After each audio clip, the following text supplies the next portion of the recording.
Hello everyone. Good afternoon. I am Pavan. Welcome to Paid Turner's YouTube channel. Today we are going to discuss about the aptitude reasoning. Aptitude reasons ಕ್ವಶನ್ಸ್ಗೆ without formula ಯಾವುದೇ ರೀತಿಯಾದಂತ formula ಇಲ್ದೇನೆ questions ನ ಯಾವ ತರ solve ಮಾಡಬಹುದು ಅಂತ easy ವೇನಲ್ಲಿ ಹೇಳ್ಕೊಡ್ತಾ ಇದ್ದೀನಿ. ಯಾವ ತರ ಟ್ರಿಕ್ಸ್, ಈ ಟ್ರಿಕ್ಸ್ ಕಲ್ತ್ರೆ ಸಾಕು, ನಿಮ್ಗೆ ಯಾವುದೇ ರೀತಿಯಾದಂತ ಫಾರ್ಮುಲಾ ಬೇಡ, ಆ ತರ ಸಾಲ್ವ್ ಮಾಡಬಹುದು.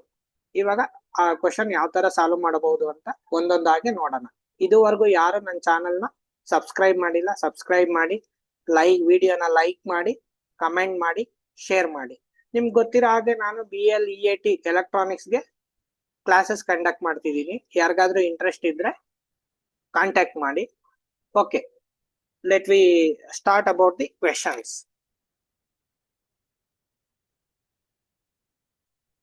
First question: if the selling price of an article is 480 and profit is 20%, find it cost price. ಈ ಕ್ವೆಶನ್ ಅಲ್ಲಿ ಏನ್ ಕೊಟ್ಟಿದಾರಪ್ಪ ಅಂತಂದ್ರೆ, 480 ರುಪೀಸ್ಗೆ ಒಂದು ಆರ್ಟಿಕಲ್ ನ ನಾವು ಸೆಲ್ ಮಾಡ್ತಾ ಇದೀವಿ. ಅದ್ರ ಪ್ರಾಫಿಟ್ ಬಂದ್ಬಿಟ್ಟು ಸೆಲ್ಲರ್ಗೆ ಎಷ್ಟಿದೆ, 20% ಇದೆ. ಫೈಂಡ್ ಇಟ್ ಕಾಸ್ಟ್ ಪ್ರೈಸ್, ಅದ್ರದ್ದು ಬೇಸ್ ಪ್ರೈಸ್ ನ ಫೈಂಡ್ ಔಟ್ ಮಾಡಬೇಕು. ಆ ಸೆಲ್ಲರ್ ಆ ಒಂದು ಆರ್ಟಿಕಲ್ ನ ಎಷ್ಟು ರೂಪಾಯಿಗೆ ಬೈ ಮಾಡಿದಾನೆ, ಅವನಿಗೆ 20% ಪ್ರಾಫಿಟ್ ಬಂದಿದೆ, 480 ರುಪೀಸ್ಗೆ ಸೆಲ್ ಮಾಡಿದಾನೆ.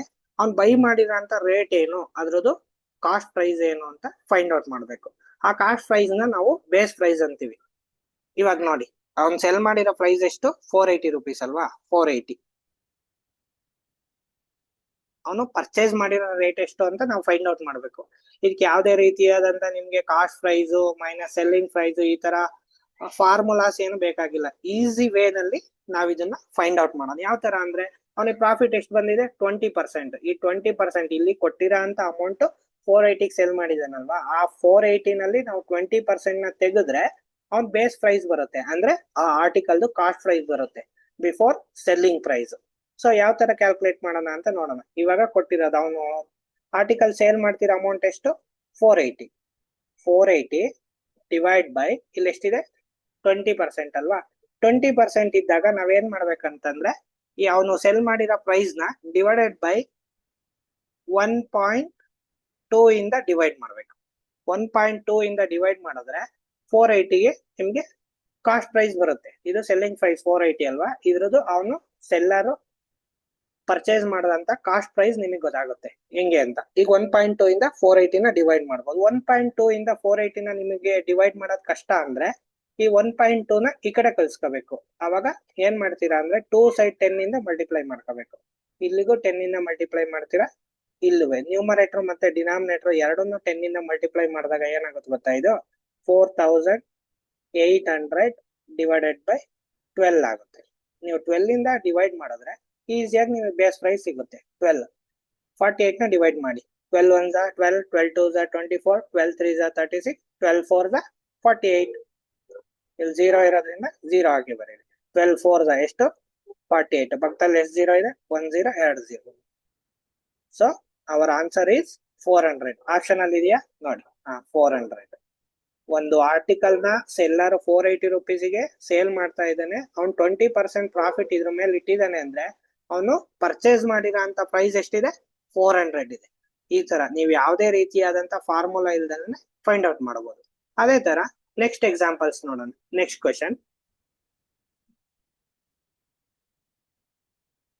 ಕ್ವೆಶನ್ ಬಂದ್ಬಿಟ್ಟು,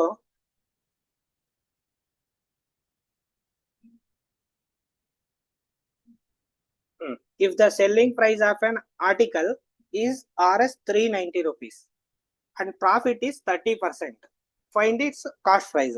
ಸೇಮ್ ಕ್ವಶನ್ ಇದೆ. ಒಂದು ಆರ್ಟಿಕಲ್ ನ 390 ರುಪೀಸ್ಗೆ ಸೇಲ್ ಮಾಡ್ತಿದ್ದಾರೆ. ಅದ್ರದ್ದು ಅವನಿಗೆ ಪ್ರಾಫಿಟ್ ಎಷ್ಟಿದೆ, 30% ಇದೆ. ಆ 30% ಪ್ರಾಫಿಟ್ ತೆಗೆದ್ರೆ ಅವನು ಬೇಸ್ ಪ್ರೈಸ್ ಗೊತ್ತಾಗುತ್ತೆ, ಕಾಸ್ಟ್ ಎಷ್ಟು ಪರ್ಚೇಸ್ ಮಾಡಿದ್ದ ಅನ್ನೋದು ಪ್ರೈಸ್ ಕಂಡುಹಿಡಿಬೇಕು. ಇದನ್ನ ಯಾವ ತರ ಮಾಡೋದಪ್ಪ ಅಂತಂದ್ರೆ, 390 ಸೇಲ್ ಮಾಡಿರೋ ಅಮೌಂಟ್ ಇಲ್ಲಿ ಕೊಟ್ಟಿರೋ ಅಂತದ್ ಎಷ್ಟಿದೆ, 30% ಇದೆ ಅಲ್ವಾ. 1.3 ಇಂದ ಡಿವೈಡ್ ಮಾಡ್ಕೋಬೇಕು ಅಷ್ಟೇ, ಏನು ಡಿಫ್ರೆನ್ಸ್ ಇಲ್ಲ. 1.3 ಇಂದ ಡಿವೈಡ್ ಮಾಡಿದ್ರೆ ನಿಮಗೆ ಕಾಸ್ಟ್ ಪ್ರೈಸ್ ಬಂದೋಗ್ಬಿಡುತ್ತೆ. ನಿಮ್ಗೆ 1.3 ಇಂದ 390 ಡಿವೈಡ್ ಮಾಡೋದ್ ಕಷ್ಟ ಅಂದ್ರೆ, ಅಗೈನ್ ವಿ ಕ್ಯಾನ್ ಮಲ್ಟಿಪ್ಲೈ 10 ಇಂದ ಮಲ್ಟಿಪ್ಲೈ ಮಾಡ್ಕೊಂಡ್ರೆ ಆಯ್ತು. ನ್ಯೂಮರೇಟರ್ ಮತ್ತೆ ಡಿನಾಮಿನೇಟರ್ ಎರಡನ್ನು 10 ಇಂದ ಮಲ್ಟಿಪ್ಲೈ ಮಾಡ್ಕೊಂಡ್ರೆ ಏನಾಗುತ್ತೆ, 3900 ಡಿವೈಡೆಡ್ ಬೈ 13 ಆಗುತ್ತೆ. 13 3s 2 ಸೊನ್ನೆಗೆ 0. ಆನ್ಸರ್ ಎಷ್ಟು ಬಂತು? 300. and go to option 300 ಇದೆಯಾ? This is the right answer. ಈ ತರ ನೀವು ಯಾವ್ದು ಫಾರ್ಮುಲಾ ಇಲ್ದಲೆ ವಿತಿನ್ 10 to 15 seconds ಅಲ್ಲಿ ಕ್ವಶನ್ ಗೆ ಆನ್ಸರ್ ಮಾಡಬಹುದು. ಈ ತರ ಟ್ರಿಕ್ಸ್ ನ ನೀವು ಫೈಂಡ್ ಔಟ್ ಮಾಡಿದ್ರೆ ನೀವು ಟೈಮ್ ಸೇವ್ ಮಾಡಬಹುದು. ನಿಮ್ಗೆ ಡಿಫಿಕಲ್ಟ್ ಇರೋಂತ ಕ್ವಶನ್ ನ ಸಾಲ್ವ್ ಮಾಡಕ್ಕೆ ತುಂಬಾ ಟೈಮ್ ಸಿಗುತ್ತೆ ನಿಮ್ಗೆ. ಈ ತರ ಎಫೆಕ್ಟಿವ್ ಆಗಿ ಟ್ರಿಕ್ ಯೂಸ್ ಮಾಡ್ಕೊಂಡು ಕಾಂಪಿಟೇಟಿವ್ ಎಕ್ಸಾಮ್ ಅಲ್ಲಿ ನೀವು ಇದನ್ನ ಸಾಲ್ವ್ ಮಾಡಬಹುದು. ಓಕೆ, ನೆಕ್ಸ್ಟ್ ಕ್ವಶನ್ ನೋಡೋಣ. Next question.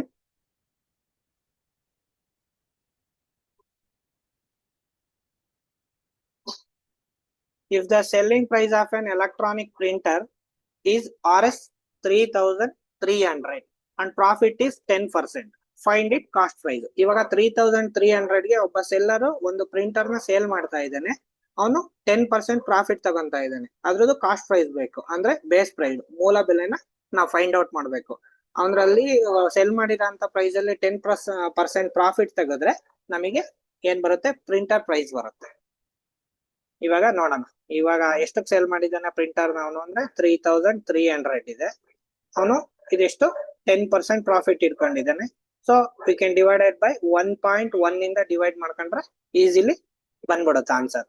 ಸೊ ನೀವು 1.1 ಇಂದ ಡಿವೈಡ್ ಮಾಡೋದು ಕಷ್ಟ ಅಂದ್ರೆ again we can go through multiply by 10. Denominator ಮತ್ತೆ ನ್ಯೂಮರೇಟರ್ ಎರಡನ್ನ 10 ಇಂದ ಮಲ್ಟಿಪ್ಲೈ ಮಾಡಿ. ಏನು ಡಿಫ್ರೆನ್ಸ್ ಆಗಲ್ಲ. ಇಲ್ಲೂ 10 ಇಂದ ಮೇಲ್ಗಡೆ ಮಲ್ಟಿಪ್ಲೈ ಮಾಡ್ತೀರಾ, ಕೆಳಗಡೆ ಡಿನಾಮಿನೇಟರ್ ಮಲ್ಟಿಪ್ಲೈ ಮಾಡಿದ್ರೆ ಯಾವುದೇ ರೀತಿಯಾದಂತ ಡಿಫ್ರೆನ್ಸ್ ಆಗಲ್ಲ. ಸೊ ನಿಮ್ಗೆ ಏನ್ ಬರುತ್ತೆ ಅಂದ್ರೆ 3300 ಇಂಟು 10 ಅಂದ್ರೆ 33,000 ಬರುತ್ತೆ. 33,000 ಡಿವೈಡೆಡ್ ಬೈ 11 ಇದೆ. 11 3s ಇಲ್ಲಿ 3 0 ಇದೆ. ಸೊ 3000. ಪ್ರಿಂಟರ್ದು ಬೇಸ್ ಪ್ರೈಸ್ ಬಂದ್ಬಿಟ್ಟು ಎಷ್ಟು?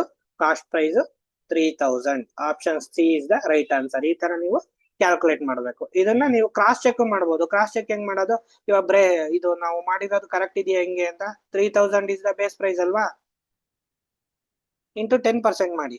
10 ಡಿವೈಡ್ ಬೈ 100 ಮಾಡಿದ್ರೆ, ಇದನ್ನ 10% ಮಾಡಿದ್ರೆ ನಿಮ್ಗೆ ಈಸಿಯಾಗಿ ಆನ್ಸರ್ ಗೊತ್ತಾಗುತ್ತೆ. ಯಾವ ತರ ನೋಡಿ, ಇದು ಕ್ಯಾಲ್ಕುಲೇಟ್ ಮಾಡೋದು ಬೇಡ, ಹಂಗೆ ನೀವು ಫೈಂಡ್ ಔಟ್ ಮಾಡ್ಕೋಬಹುದು.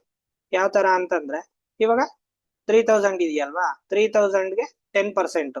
ಇವಾಗ 10% ಅಂದ್ರೆ 100ಕ್ಕೆ ಎಷ್ಟು ರೂಪಾಯಿ ಆಗುತ್ತೆ? 10 rupees. 1000ಗೆ ಎಷ್ಟು? 100. ಅದೇ ರೀತಿ 3000ಗೆ ಎಷ್ಟಾಗುತ್ತೆ? 300. 3000ಗೆ 300 ಆಡ್ ಮಾಡಿದ್ರೆ 3300. ಅವನು ಸೆಲ್ ಮಾಡಿರೋ ಪ್ರೈಸ್ ಕರೆಕ್ಟ್ ಇದೆ. ನಾವು ಅವನು ಪರ್ಚೇಸ್ ಮಾಡಿರೋ ಪ್ರೈಸ್ ಎಷ್ಟು? 3000. ಈ ತರ ಕ್ರಾಸ್ ಚೆಕ್ ಕೂಡ ನೀವು ಮಾಡ್ಕೋಬಹುದು.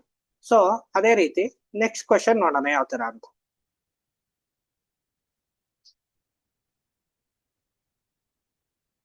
Okay, if the selling price of a shoe is Rs 1150 rupees and profit is 15%, find its cost price.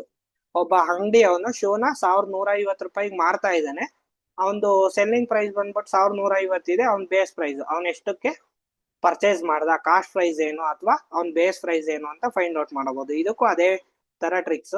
1150 divided by 1.15 ಇಂದ ಡಿವೈಡ್ ಮಾಡಿದ್ರೆ ನಿಮ್ಗೆ ಈಸಿಯಾಗಿ ಬಂದೋಗ್ಬಿಡುತ್ತೆ. ಇವಾಗ 1.15 ಇಂದ 1150 ಡಿವೈಡ್ ಮಾಡೋದು ಕಷ್ಟ ಅಂತಂದ್ರೆ ಇಲ್ಲಿ ಪಾಯಿಂಟ್ ಇಂದ 2 ಡಿಜಿಟ್ ಈ ಕಡೆ ಇದೆ. ಸೊ ಅದಕ್ಕೋಸ್ಕರ ನಾವೇನ್ ಮಾಡ್ತೀವಿ, ಎರಡೂ ಕಡೆ 100 ಇಂದ ಮಲ್ಟಿಪ್ಲೈ ಮಾಡ್ತೀವಿ.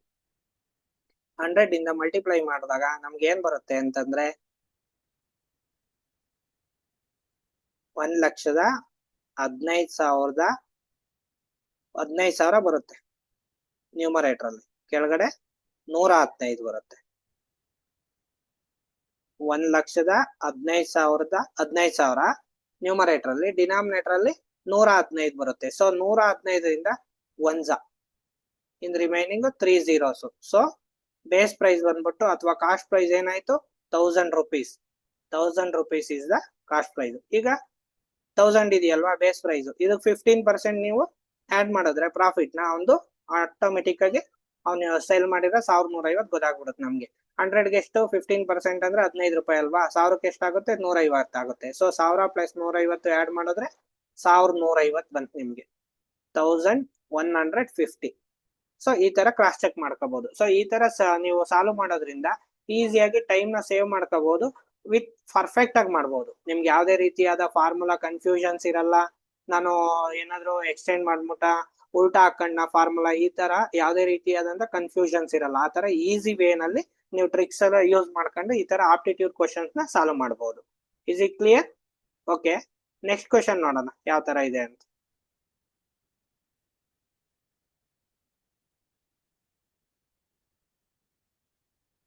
ನೆಕ್ಸ್ಟ್ ಕ್ವಶನ್ ಬರ್ಬಿಟ್ಟು, if the selling price of 6 notebooks are 560 rupees. Selling price ಎಷ್ಟಿದೆ? 560 rupees ಇದೆ 6 ನೋಟ್ಸ್ ಬುಕ್ ಇಂದು. ಪ್ರಾಫಿಟ್ 12% ಇದೆ, ಅಂದ್ರೆ ಕಾಸ್ಟ್ ಪ್ರೈಸ್. ಈಗ 6 ನೋಟ್ ಬುಕ್ ನ ಒಬ್ಬ ಸೆಲ್ಲರ್ 560 ರೂಪಾಯಿ ಮಾರಿದಾನೆ. ಅವನು ಪರ್ಚೇಸ್ ಮಾಡಿರೋ ಅಂತದ್ದು ಎಷ್ಟು ರೂಪಾಯಿಗೆ? 6 ನೋಟ್ ಬುಕ್ ನ ಎಷ್ಟಕ್ಕೆ ಪರ್ಚೇಸ್ ಮಾಡ್ದ? 12% ಅವನು ಪ್ರಾಫಿಟ್ ಇಟ್ಕೊಂಡು ಮಾರಿದಾನೆ. ಅವನಿಗೆ ಬೇಸ್ ಪ್ರೈಸ್ ಬೇಕು ಎಷ್ಟಕ್ಕೆ ಅಂತ. ಇದಕ್ಕೂ ಏನಿಲ್ಲ, ಸೊ 1.12 ಇಂದ ಡಿವೈಡ್ ಮಾಡಿದ್ರೆ ನಿಮ್ಗೆ ಈಸಿಯಾಗಿ ಆನ್ಸರ್ ಬಂದೋಗುತ್ತೆ. ಸೊ 1.12 ಇಂದ 560 ನ ಡಿವೈಡ್ ಮಾಡೋದು ಕಷ್ಟ ಅಲ್ವಾ? So into multiply by 100. Numerator ಮತ್ತೆ ಡಿನಾಮಿನೇಟರ್ ನ 100 ಇಂದ ಮಲ್ಟಿಪ್ಲೈ ಮಾಡಿದ್ರಾಯ್ತು. ಈಸಿಯಾಗಿ ನಮ್ಗೆ ಆನ್ಸರ್ ಸಿಕ್ಕೋಗುತ್ತೆ.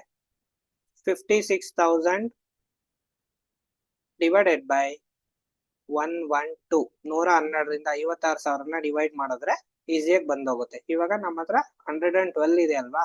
ಫೈಜಾ ನೋಡೋಣ. ಫೈಜಾ ಹೋಗುತ್ತಾ? 105 500, 12 60, 560. ಫೈಜಾ ಹಾಕಿದ್ರೆ 560 ಪ್ಲಸ್ 2 zeros. ಬೇಸ್ ಪ್ರೈಸ್ ಬಂದ್ಬಿಟ್ಟು ಎಷ್ಟಾಯ್ತು? 500. Option C is the right answer. ಅದೇ ತರ ಇವಾಗ 500 ನಮ್ಮ ಹತ್ರ ಇದೆ.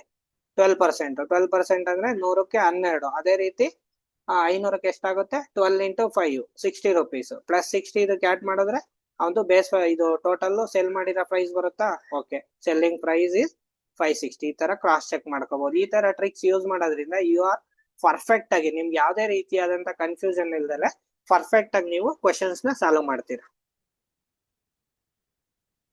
ಓಕೆ, ನೆಕ್ಸ್ಟ್ ನೋಡೋಣ.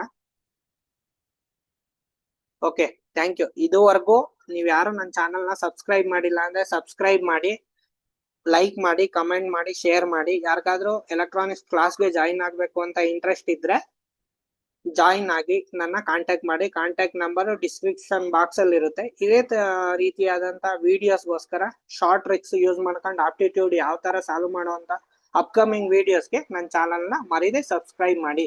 Thank you.